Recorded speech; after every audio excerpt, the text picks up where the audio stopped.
Very select questions may receive a response. Hey Kapil, thanks for taking my question. You mentioned somewhere that to be truly great, you must understand that the human body does not respond very well to goals or hopes or expectation. It responds to perceptions. Can you elaborate more on that, please?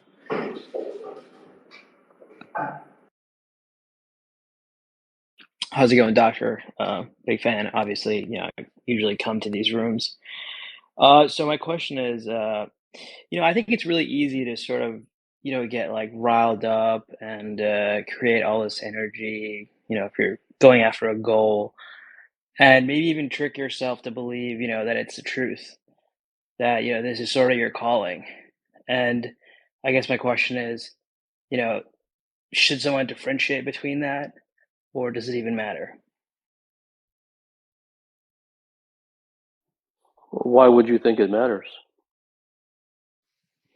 Well, no, I guess, I guess like, you sort of chase like one dragon after the other, and maybe this sort of just becomes like just another pursuit for you to, come back to square one and realize that, maybe it wasn't. Me saying yes or no to that does not really make a visceral change in someone's life. If it's something that you perceive, it's something that you have discovered for yourself, then that will create um, a new pursuit, even if that new pursuit is the ending of pursuits. But for me to say yes or no would just be empty. Okay, so you're saying that if as long as it's for a purpose and it's something that Well, no, because then you you're sort of prescriptionizing. I think you're too interested in what I think. I mean, when in order to ask a question, one cannot sit at zero and ask a question because the question will not have any substance to it. It's kind of like the person who sits in one place and says, "Tell me what Paris is like," and I can say whatever I want. It doesn't do anything for you, you know. But if someone goes to Paris and someone has seen the streets of Paris, and then there's a particular street that he can't find, then it's a much more nuanced question because it has substance behind it. There's weight behind the question.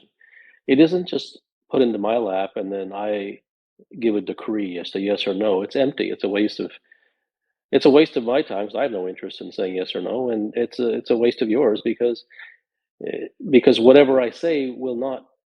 You'll just go away with a yes or no in your pocket, and like a ticket from the fair. And so what? Your life will not in any way change um, after you hang up this call. Therefore, the question does not is not worthy of asking. understood. So if someone is on a certain pursuit and they're trying to achieve something, but they're still giving into distractions like just various So distractions. who is the someone? Oh, me. Should I just say me? Okay, sure. So could this be a byproduct of my mind and thought, or could this be an indication that my desire isn't strong enough, or is this something I can only answer through introspection? Once again, why does it matter? Well, I guess on various Because you can't podcasts. work on it. You can't work on it. So if let's say that it was because your desire wasn't strong enough. Let's say that was. Yeah, You can't pump up the desire. you can't like So cultivate it or anything. no. Because yeah, Can you I guess can you? I hear I you mean, talk about the only reason you are where you are is because yeah. You somewhere you within hear you. me talk about that, sure, but the the problem the problem in reading the things that I write is that one turns it into something to try to get, and Oh, and that and you're not to be blamed for that, because that's what everyone does. That's what everyone's been conditioned and brainwashed to do, is to go do this, go try to do that, go be better at this. The entire culture, and therefore you bring those same type of habits over into this domain where they don't work, and they don't work anywhere. But here it is outright spoken that they don't work. Don't even do it. So nothing matters if you can't do anything about it. Because if you can't do anything about it, then the question becomes trivial pursuit. It's just curiosity, and then it's just that, oh, that's nice, or oh well. It doesn't go anywhere.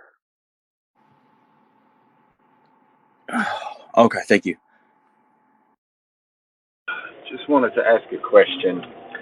I'd like to know the difference between a genuine desire, a pure desire, a mindless desire, over, say, a fruitless, empty, dead-end desire.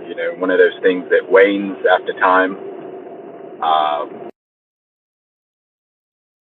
Hey, Kapil, in your experience of working with CEOs and business people, what are the commonalities through the lens of truth that you see, like business owners have the most success and the most scale with? Like, what's the commonality? It doesn't. It's irrelevant. It's irrelevant. Who cares? What are you going to do? Copy it? I mean, there's no point in this question. Let's say that they all comb their hair to the left and they wear polka dot shirts. What are you going to do? You're going to read the 7 Habits of Effective People? Is that what you're going to do? I mean, maybe they chew gum on the left side of their mouth. Maybe they brush their teeth at 8:30 a.m. instead of 7:30 a.m. What are you going to go copy that for the morning routines? What are you going to find mental hacks and mental models? Who cares? There's no putting people on pedestals and trying to copy them. Once again, you're just bringing in the trash from the world into over here, and this is not trash pickup day. Don't bring it over here. What commonalities? What are you talking about? I mean, they're this and they're this. So what? What are you going to do? Go be that?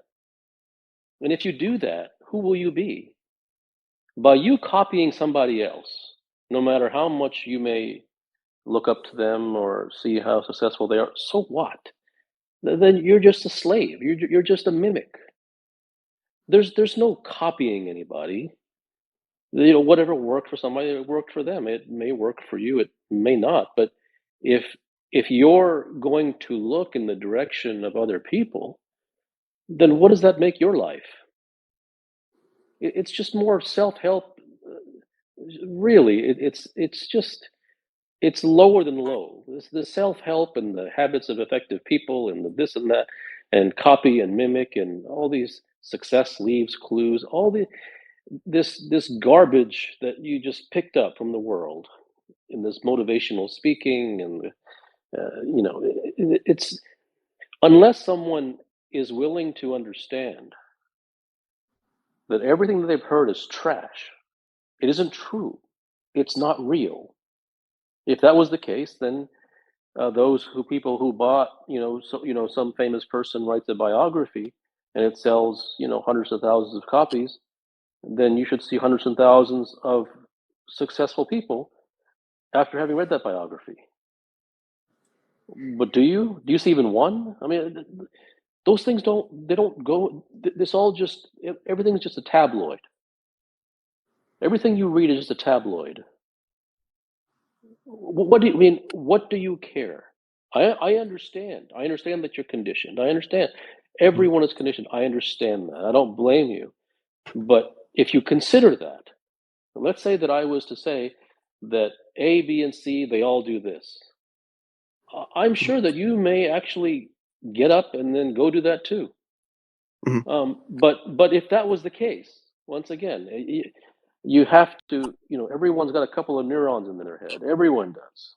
Even the most dense among us has a couple of neurons in their head. Okay, just basic logic.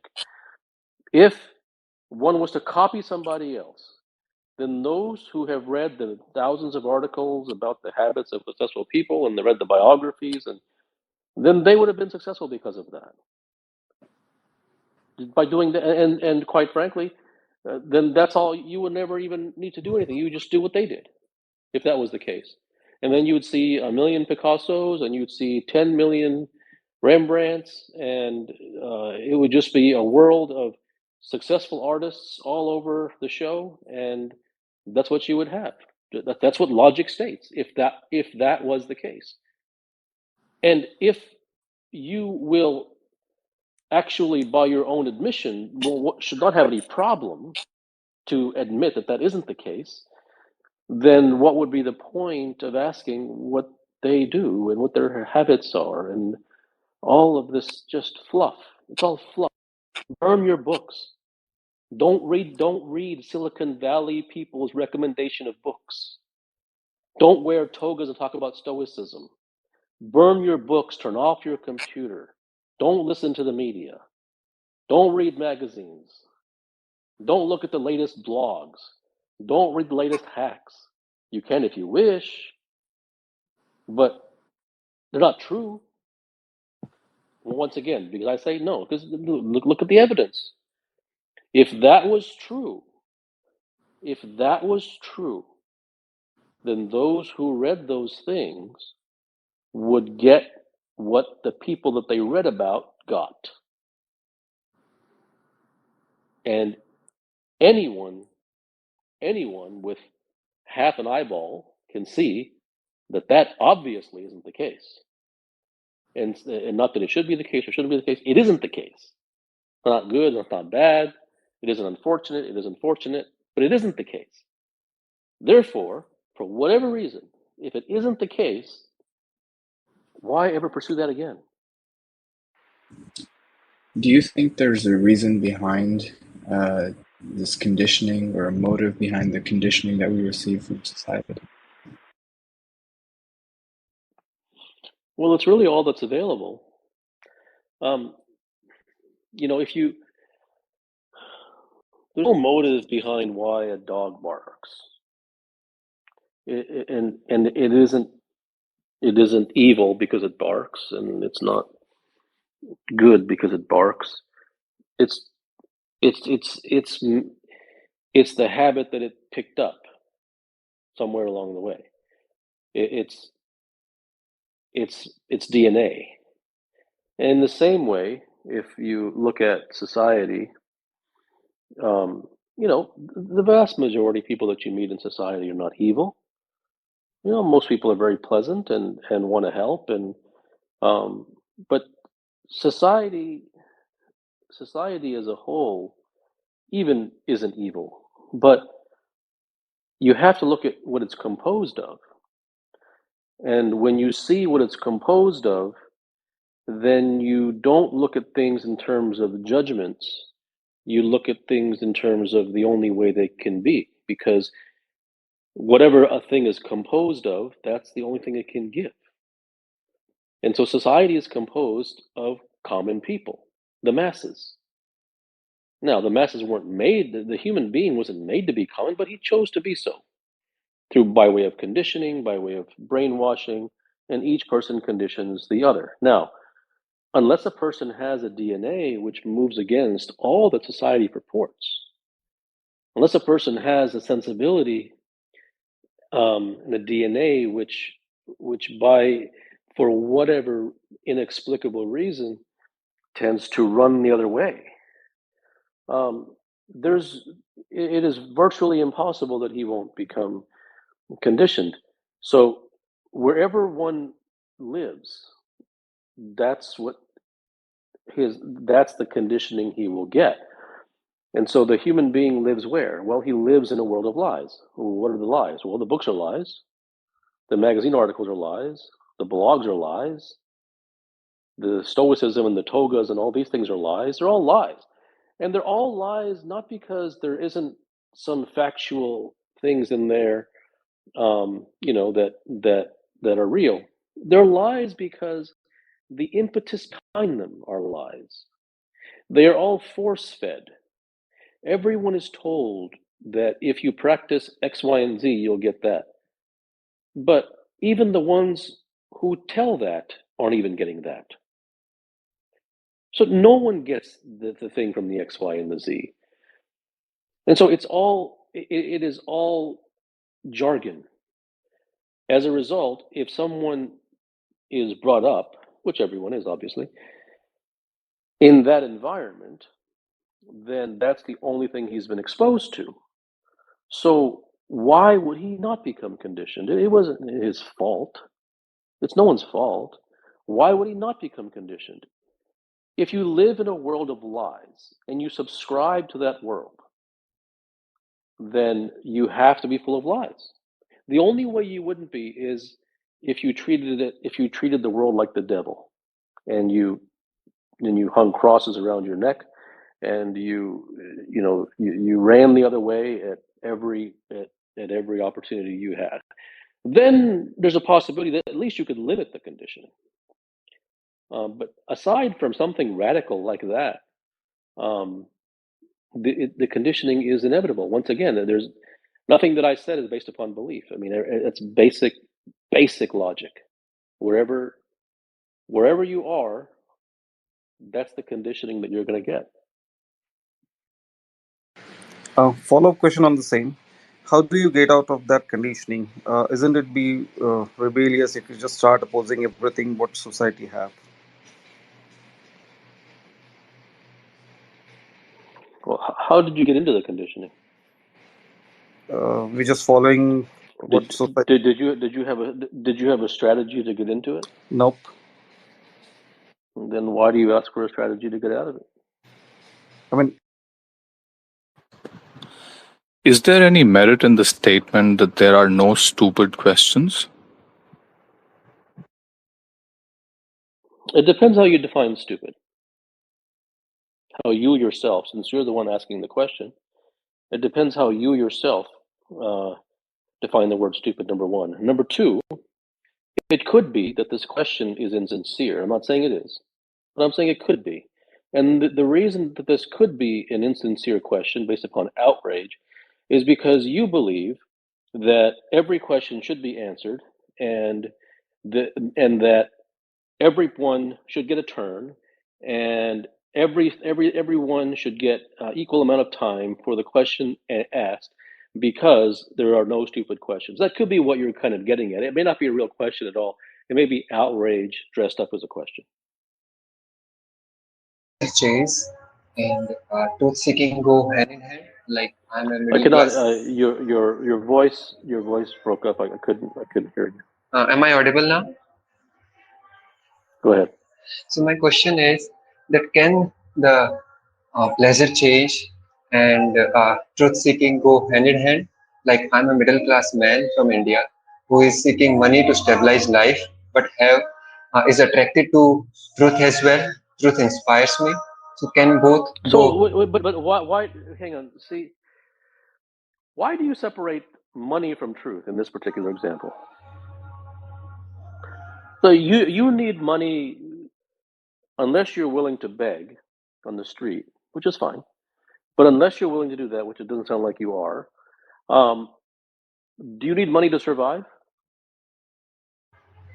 Yes. Okay. So that's a truth, isn't it? Yeah, that's true. And so what happens is that people turn truth into spirituality, which is what you're doing. You're putting money in this practical, worldly, material box, and you're putting truth in the spiritual box. And because you've been banged over the head with the incense carrying swamis and the gurus and the pundits who walk around saying money is bad, money is evil, thou shalt not chase materialism, and all these things. Therefore, in response to that conditioning, you put truth in the spirituality box. Truth is this pure thing, and money is this impure thing, and never shall they meet. That's what you have done. Okay, but in actuality, if you can get over that conditioning by realizing the fact that truth is the only thing there is. In fact, the thing that is not true is spirituality. Spirituality is the materialism. Because if you listen to people talk about meditation, they talk about how long they meditated. They have meditation competitions. They talk about which guru they go with, and what color yoga mat they do, and how many hours they did that week. And they talk about my guru is better than your guru. They talk about, well, I like his speeches, I don't like your guy's speeches because they're no good.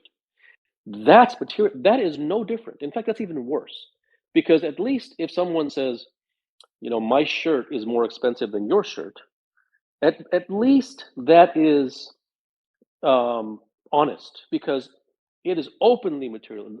There's no charade there. There's no camouflaging there. Okay, but spirituality is supposed to be this godly thing, right? Which is pure and proper, and the right way to be. But that's all materialistic. So actually, the thing that needs to be gotten rid of first is spirituality, not money. Because you think chanting is going to feed your stomach? You think chanting and giving money to the church and the temple, and dropping money in in the whatever that plate they pass around in the church, and giving to the poor, is that going to feed your children? That's not going to feed anybody. So your reality, the way that you live, that's the truth. You need money to survive unless you're willing to beg. Therefore, how to get money, that's also a truth. So truth is the only practical thing there is. It is spirituality that is not practical. It is spirituality that is materialistic. It is self-help that is not practical. It is self-help that is materialistic. All those things are, my shirt is more expensive than your shirt. My car is nicer than your car. All of the self-help and spirituality is guilty of that, not the money. But yes, if someone says, I have more money than you, and they want to make that competition, fine. Obviously, that's materialistic and salacious. But that's no more salacious than the guru fighting and the which books do you read? And I read this one twice, and you only read it once, and I found this quote over here, and you found that one over there. That's no different. But at least the pure materialism is pure. Spirituality isn't pure. That's the answer to your question. Thank you, Doctor. Thanks. Does the pursuit of the truth and loneliness go hand in hand?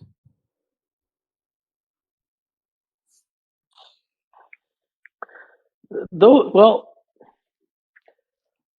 how many people do you think are really genuinely seeking truth in the world? Not very many. Right. And so you don't have to seek it to be lonely. Since even at the very beginning, there's only 4 people seeking it, right? So so-called loneliness, it was from the very beginning. It isn't like a million started and then ended up with, and then they became too lonely, so they left, right? No one's even seeking it. So the so-called loneliness is from the very beginning. So there's no mass excitement, and the number of people who are seeking genuine things in the world, whether it's truth or anything else, is very small. But if one, and that's why truth is not for the social person.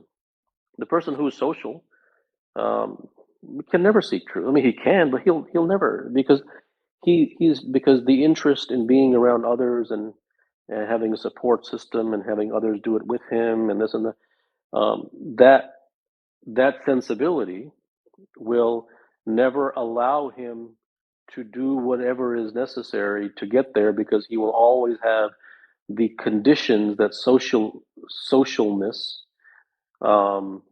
brings. So does having a family preclude one from pursuing the truth? Absolutely not. Absolutely not. I mean, there's no laws. It's in fact, and when you have a family, there's a truth as to how to live in peace with a family. There's a truth in raising children. There's a truth in finding a way to, support the family. And so everything, so once again, you're kind of going along the same lines as the last questioner, where it was truth is like this spiritual thing. And quite honestly, there is not a single thing in any domain, from even the most materialistic thing, whose basis is not founded in truth. If you want to buy a car, there's a truth as to how to get the best price. Truth is the only practical thing there is, and it runs in the veins of every single thing. And in fact, anything which runs in the vein other than truth is false. That can only lead to failure and suffering. Yeah, I think I understand. Thank you. If 99% of humans haven't been exposed to the truth, doesn't it then follow that all of the questions from these humans will also be false?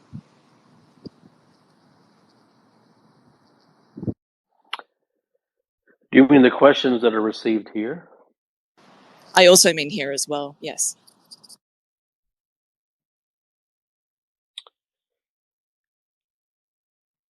Well, there's always a reason why, there's always a cosmic reason as to why something happens to intersect with someone in someone's life. And whether or not that's ever known is an entirely different story. But there is the truth of sincerity. And wherever one ends up in his life, there was a time when he wasn't there. And so there was a crossover point, there was a bridge, there was a transition. And so therefore, the truth of sincerity, or at least the possibility of it, exists within every human being. And so one could ask a question based upon false notions. But if there is genuineness, and if there is sincerity in wanting to know, then that can lead to a possibility. That can lead to that individual gradually shedding the conditioning, because he may not even have known that. And so if it provided a possibility for him to do that, then that falseness that he came with could eventually lead to truth. Hello. See, as I'm trying to be aware about myself, I'm realizing that sometimes maybe I like those anxiety, like tension, like that normal life. And if when I'm trying to see that if those drops off, it's pretty much sometimes empty, and which is very difficult to absorb. Is that something okay? Is it something, because that's kind of scary sometimes. So I just wanted to share that. And do you think that that's something which is normal? Well, normal or okay has no meaning. But the fact that you recognized that can have meaning. The idea of God transcends sexuality, but why does it make so much sense to say, like, to talk about him like as a he, and nature as like mother nature? Why we kind of attribute sexuality to them? Hi, I work in crypto industry. I'm wondering if you have any thoughts on like how we could bring a sense of sacred to the crypto industry. Do you value goodness and beauty as much as you value truth? How do you cope with time passing in a way when it's not the ideal route from what you were trying to do? How do you add a new perspective to what is essentially a lost time that you can't recover? And by that, question is it necessary to spend time by yourself if you want to get to the truth.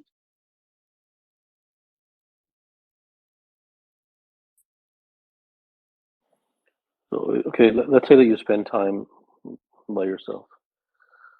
So explain what that looks like. I mean, without spend time by yourself without any distractions. For example, most of the time I'm Yeah, occupied so with give my me an example of what that would look like. Go ahead. not using my phone, not working, just by yourself, like not occupying your mind with anything. Okay, so you turn off your phone, you stop working on something, and you go sit in a chair. Paint the picture. Yes, that's what I was Okay. thinking. Okay, so okay, fine. So you go sit in a chair. So grandmothers spend a lot of time in rocking chairs. They don't Yes. they don't use phones. So are they enlightened? Do they get wisdom? So you turning off the phone, you not doing any work and going sit in a chair. And I'm not making light of it. You could. That's why I asked you to paint the picture. You didn't paint it enough, so I had to paint it for you, and to confirm it with you if it was okay. And so I said a chair. It can be the floor. You may say I'm going to sit on the floor. That's fine. Whatever. So you go sit in a room or on the balcony or in the jungle or whatever it is, by yourself, and no phone, no work. Okay, so you're sitting there. Okay, so then go ahead. What happens then? My head gets flooded with thoughts.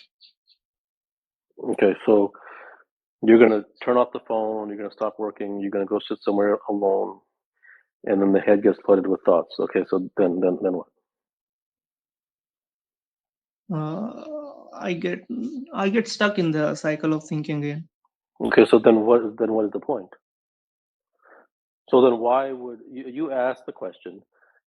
Is to pursue the truth? Do you have to spend time alone? And so, I called you on your phrase. I said, okay, what does spend time alone mean? Let's hear it. And so you said spend time alone means I put away the phone, I get away from work, I go sit somewhere in a chair alone. And then, but when you do that, you get flooded with thoughts, and then you get the cycle starts all over again. So, did you not just answer your own question? Yes.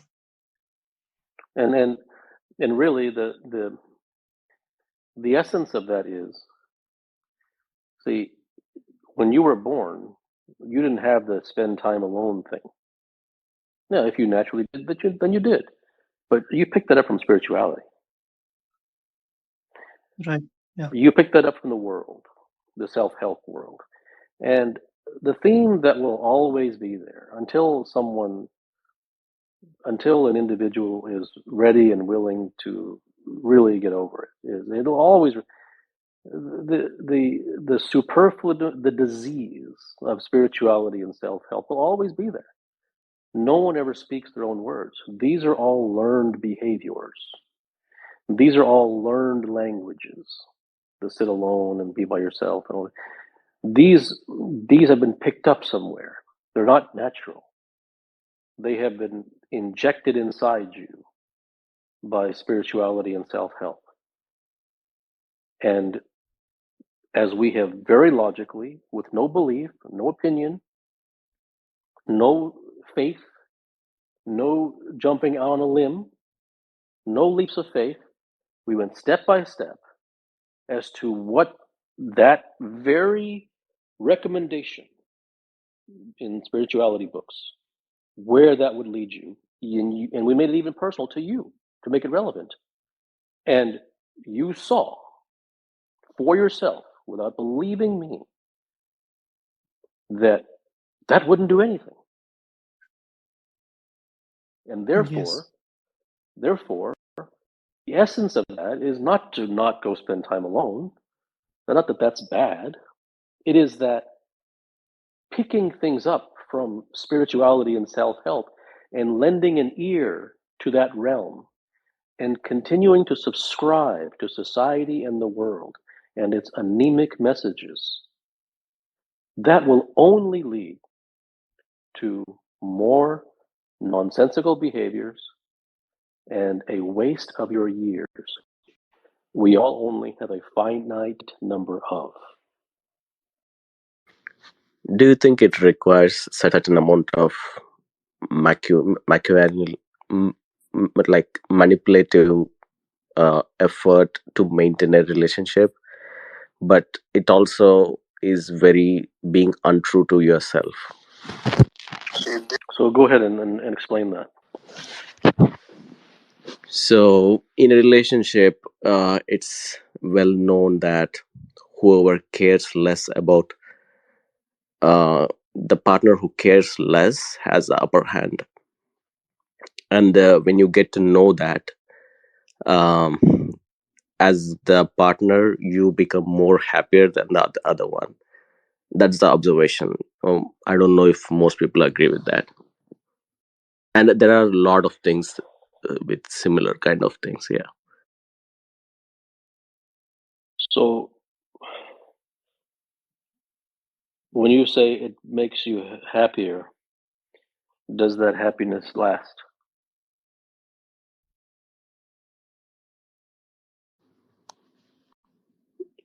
I haven't really experienced full-fledged until now, but according to my observation, but the relationship works. The relationship works if you manipulate it, is what you're saying. It's not manipulation, I would say. It's like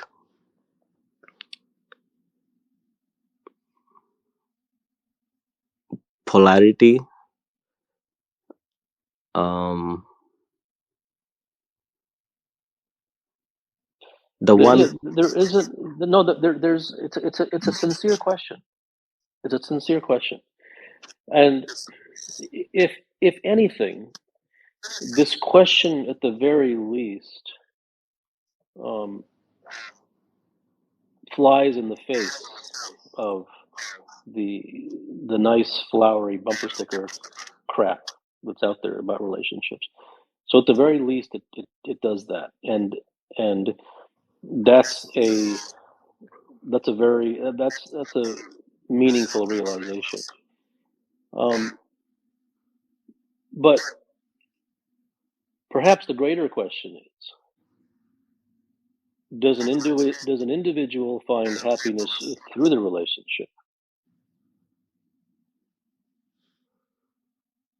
I think it depends on your personality. People who are very individualistic, like can tolerate solitary life, but people who require some amount of companionship do require relationship, especially later No, but part of the life. individual who would prefer to be alone, then he probably would not maybe get into a relationship unless he got into it before he realized he wanted to be alone. So does it not self-select?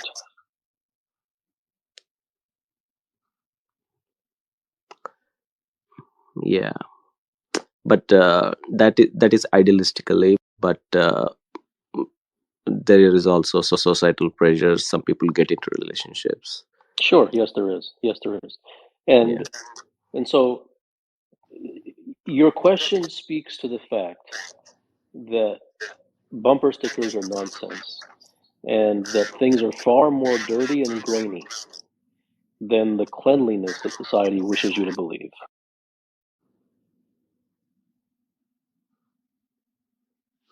Yeah, to put it in a more meaningful way, it's a clear observation that being too nice or giving too much attention uh, m- makes the other partner lose interest in you.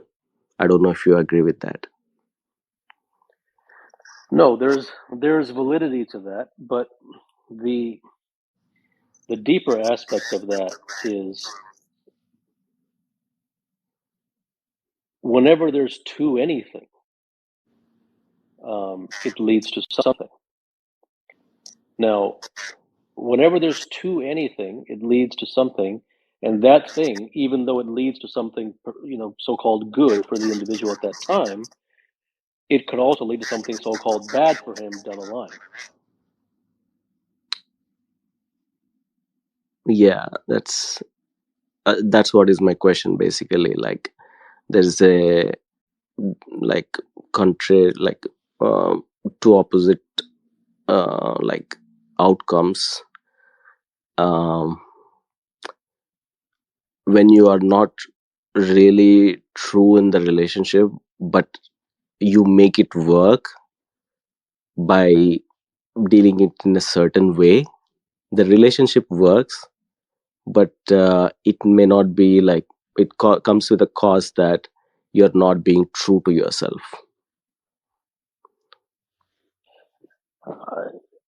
Perhaps the not being true to yourself may, for a given individual, be less important than making the relationship work.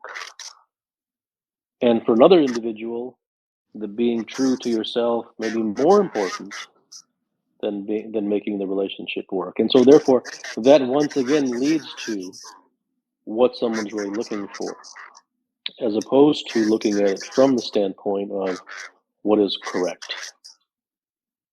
Sincere Yeah, I question. agree. I think I agree with Is there such a thing as random in this world, or is everything by design? Hello. I have a question, which is that in one of your previous writings, you said about stoicism. Wisdom does not beget stoicism. Stoicism begets wisdom. I probably got the wording right because I'm kind of nervous. But essentially, the idea was that if you want to be stoic, you kind of have to work it through a reverse angle of instead of trying to be stoic, you sort of try to become wiser first through experience, and then as a natural consequence of living a good life, you become stoic as a consequence rather than aiming at stoicism directly. Can you elaborate a bit on that? I know you've written posts about it, but still, I'd like to hear your thoughts. Share my thoughts about what? I mean, what don't you understand? What was absurd for me in this is that I actually kind of agreed with this, in the sense that when I read a lot of self-help literature in the contemporary context, I know it has a very sort of derisive connotations when you actually use the word self-help, but there's a famous person, Brian Holiday, who's written a lot about Stoics, and the idea is that you always sort of a lot of people say to try to advocate, to emulate the ideas of what Stoics have done. And you have made an argument that, like, rather than sort of aiming directly at stoicism, sort of live a good life and sort of try to become wise, and then. Well, I think that you're guilty of what almost everyone's guilty of when they read my work, is that I'm not advocating that. What I am saying is that trying to be stoic can never make anyone wise. The difference is, I am not saying that you shouldn't do it. I recommend nothing. But you can practice stoicism and meditation and mindfulness and all of these things, and that does not lead to wisdom. But it doesn't mean I don't recommend it. It doesn't mean that I say you shouldn't do it. You can do whatever you want. So you attributed those words to me, and you said that I recommended that you should do that, and that's why words must be chosen very carefully. I did not recommend either way. You can do whatever you want, but I will say that trying to be stoic will absolutely, never in a million years, lead to wisdom. Now, you also said that I said that you should pursue wisdom as a way to get to stoicism. Well, why the hell would anyone want to be stoic? If you are, you are. But what once again, this is a classic example of the prescription becoming the goal. Well, what you get into heaven if you're Stoic? You get points? There's no points for anything. So these are all just these are the turning the prescriptions into the God. You should be Stoic. No, you shouldn't. There's no should. If you want to be Stoic, you can. If you want to follow all the books that you're mentioning about, go ahead, do it. But Stoicism will never lead to wisdom, ever, ever. You could practice for 1,000,000 lifetimes; it will never happen. Does that mean you shouldn't do it? No. You can even try it for yourself, and that's the best way to do it. Try it for yourself and see for yourself. Don't believe me, but I'm saying it won't. But I'm not saying you shouldn't do it. Thank you so much. My apologies. I actually sort of No. misattributed. I that's something that everyone does. So I'm not singling you out. But I have to mention these things when they happen, because it has to be very, very clear, because everyone, like I said, is conditioned to believe that whatever, because they come from a world in which everything is done and told you what to do. So everything is, everyone tells you what to do. So I am making the point very abundantly clear that I am not in any shape or fashion recommending anything. But I am saying that that isn't true. Yeah, that's thank you so much. And just one more question. I don't want to take more of your time, but like what I do is like I make sort of like a in my head like a hierarchy matrix of like all these different recommendations and schools of philosophy that people recommend, and then try to litmus test some ideas of some things in my own life and then see like how it plays out. So for me, I call it iterating between different things. I would assume that you probably have a better wording or a better philosophy of trying to sort of litmus test different ideas. But like for me personally, I just try a lot of different things, see what sticks on the wall, and then see how it goes. Yeah, that's my last thought. No, Thank you. I don't litmus test those things. I don't, because I know all prescriptions are nonsense. So it might take you. I mean, you're deeply into intellectualism. You have a soft heart for self-help, and it'll probably take many lifetimes to get over that. But that's just where you are. And but yes, testing it is far better than believing it. See a problem with consciously trying to change your short game, and by short game I don't mean like golf short game. I mean like the way that you do your chores, the way that you like wash the dishes. Because like the way I've been doing it for 17 years has been goddamn mediocre.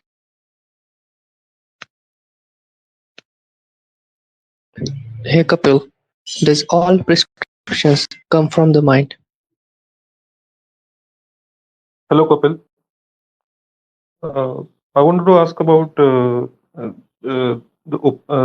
text, the old text like Upanishads and Bhagavad Gita. Do you find them, are they prescriptive only, or are they useful in seeking truth?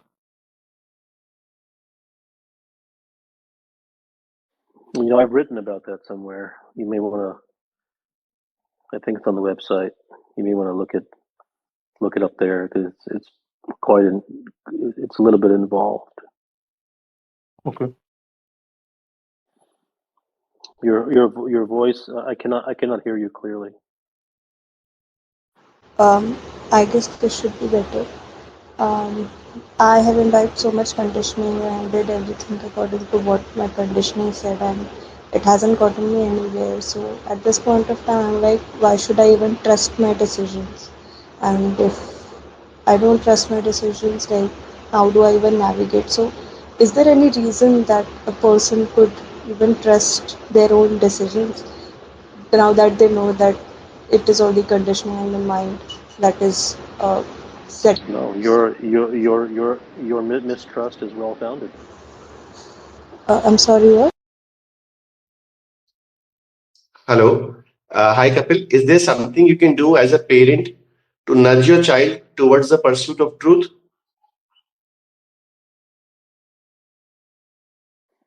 The child is especially when they're young. They're closer to truth than the parent is.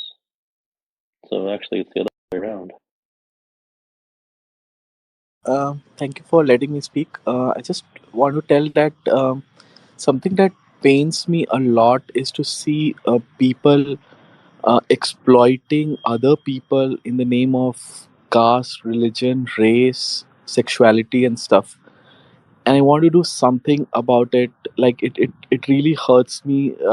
I don't know if it's because of the compassion or empathy or whatever it is, but it is something that is a constant source of stress for me, and I want to do something to change that, to bring about a difference. So is there an advice that you have, or we should accept that people would be like this and there is nothing much that can be done and everyone would be like in this default state?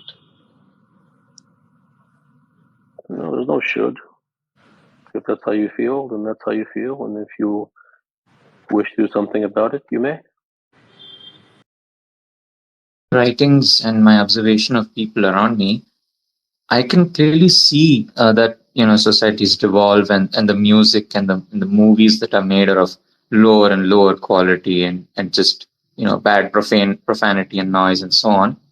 I still listen to and learn from the music from 1960s and 70s, but I don't feel like the music that is made today will be played decades from now. So my question is the sincerity of the artist the only thing that separates true art from noise?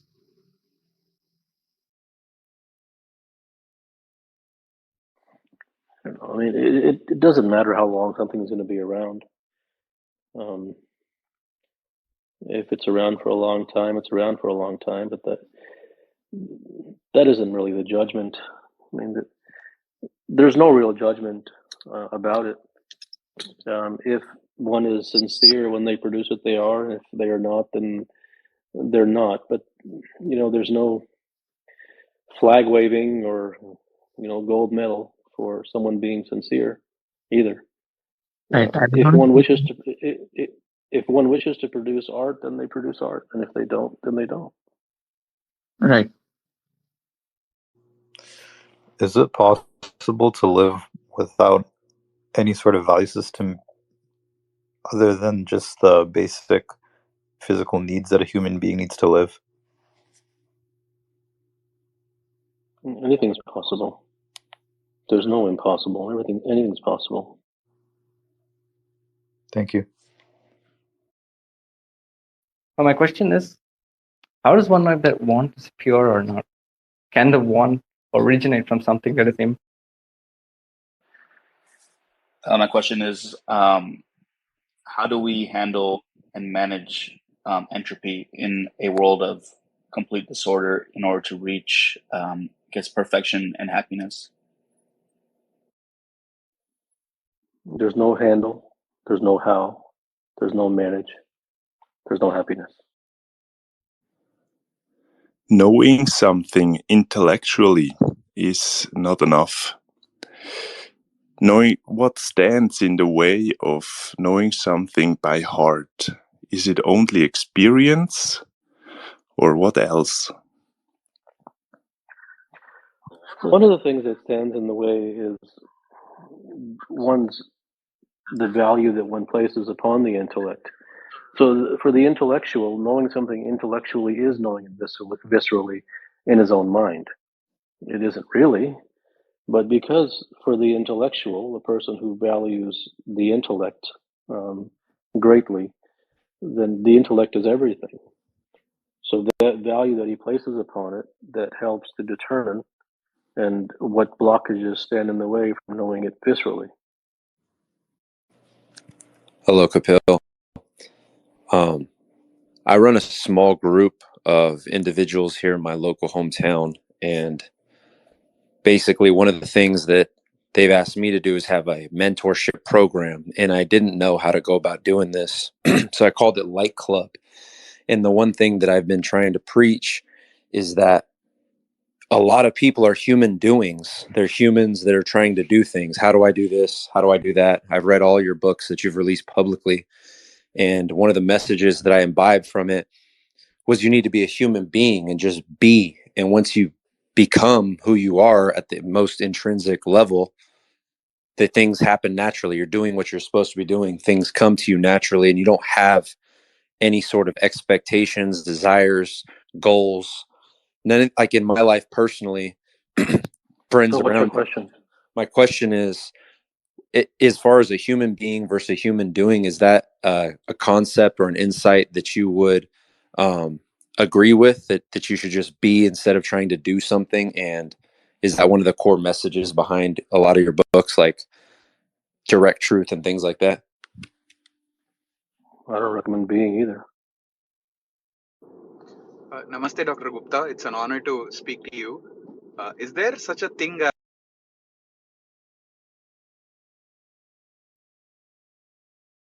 or is that just a sequence of someone's natural devotion and sincerity? You broke up. I was asking, is there such a thing as luck or grace in pursuit of success, or is that just a consequence of one's devotion and sincerity to that pursuit? In practical matters, it doesn't matter, because whether there was or there wasn't, there's nothing you can do about that.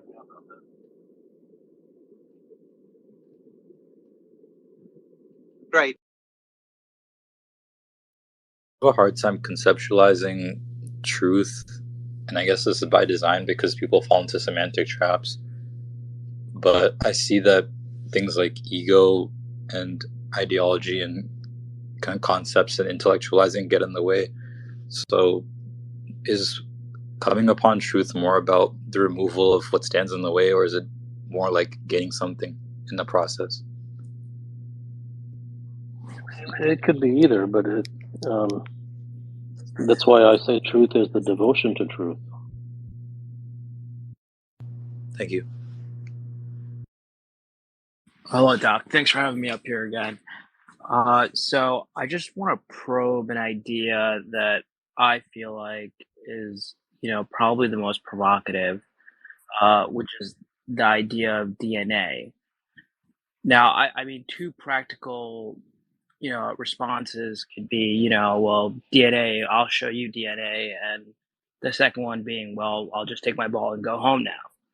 So, I mean, I guess like what I'm trying to say is, am I thinking about this the right way? Like, if DNA, if you have the former response where you're like, well, I'll prove something to someone, I'll change my DNA.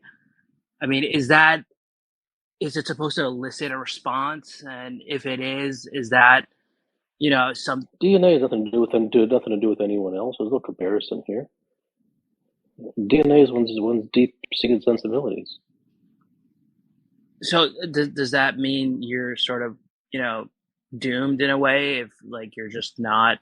You're doomed, or you're doomed, or you're awarded. But everyone sort of gets a way out, or a way towards.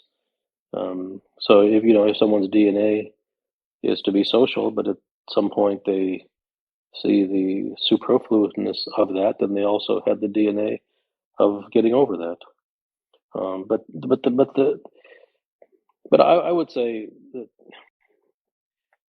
it doesn't really matter, because even the individuals who have the DNA, I mean, the influence of society and social constructs and spirituality and self-help and motivation and books and media and friendships and just the entire society, the influence of that is so powerful that it actually overrides whatever latent possibilities may be within someone, and therefore those latent things better be extraordinarily strong to overcome the brainwashing and conditioning and ruinous exposure to society.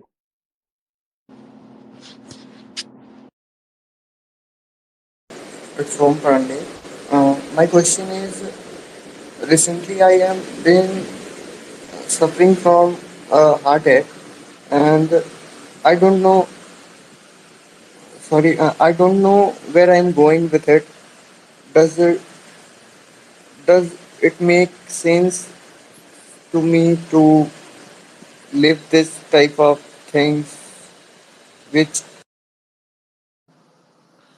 Hi, Dr. Gupta. Thank you so much for all your work. My question is basically whenever I think about death, it seems to calm my mind down.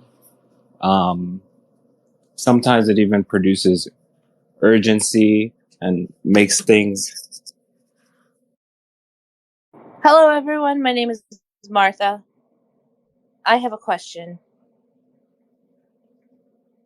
The question is about the nature of our reality. Would you call it a dual reality? Hi, Kapil. Should we understand procrastination as a similar thing to addictions like smoking and alcohol or drugs? Or is another way to understand procrastination at the root of it in order to overcome it? Hello, Kapil. What is truth? The devotion to truth. Good night.